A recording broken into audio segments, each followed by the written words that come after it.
लोग आपके बारे में अच्छा सुनते हैं तो शक करते हैं, लोग आपके बारे में अच्छा सुनते हैं तो शक करते हैं, लेकिन वही बुरा सुनते हैं तो एकदम से यकीन कर लेते हैं। सलाम ऐसे आदमी को।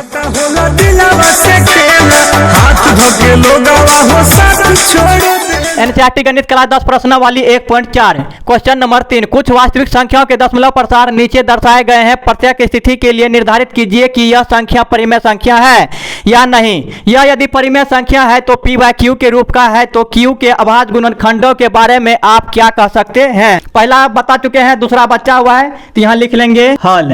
ओके, 2 नंबर का बना रहे हैं तो यहाँ लिखेंगे 2 और इसको हम यहाँ छाप लेंगे 0.120 1200 12,000 1,20,000 और ये डॉट डॉट चलता रहेगा। आप सब अगर पिछले सवाल बनाए होंगे या समझ गए होंगे या बना लिए होंगे तो आप सबको पता चल गया होगा, अगर कोई भी संख्या से किसी भी संख्या में अगर हम भाग देते हैं, अगर वो दशमलव के बाद संख्या रिपीट होता रहे, चलता रहे, तो ये क्या होता है, अशांत आवर्ती होता है। ओके, अगर वही एक जगह जा करके खत्म हो जाता है 7 8 9, अगर यहीं तक ये रह जाता है अपना लिमिट में जा करके वो खत्म हो जाता है, तो ये मेरा क्या होता है, शांत होता है। और जिसका हम लघुत्तम करते हैं, अभाज्य गुणनखंड करते हैं, तो उसमें 1 बार 2 गुना 5 आ जाता है, तो वो क्या होता है, शांत होता है। अगर 2 5 के अलावा और कोई भी संख्या इसमें ऐड हो जाता है तो क्या होता है, अशांत होता है। जैसे कि यहाँ 2 गुना 5 है और इसी में हम ऐड कर दिए 3, ऐड कर दिए 4, 2 5 के अलावा अगर कोई भी संख्या ऐड हो जाता है तो क्या होता है, अशांत आवर्ती होता है। यहाँ तो डॉट डॉट डॉट ये चलता रहेगा, इसका मतलब ये है कि ये क्या होगा, अशांत आवर्ती होगा।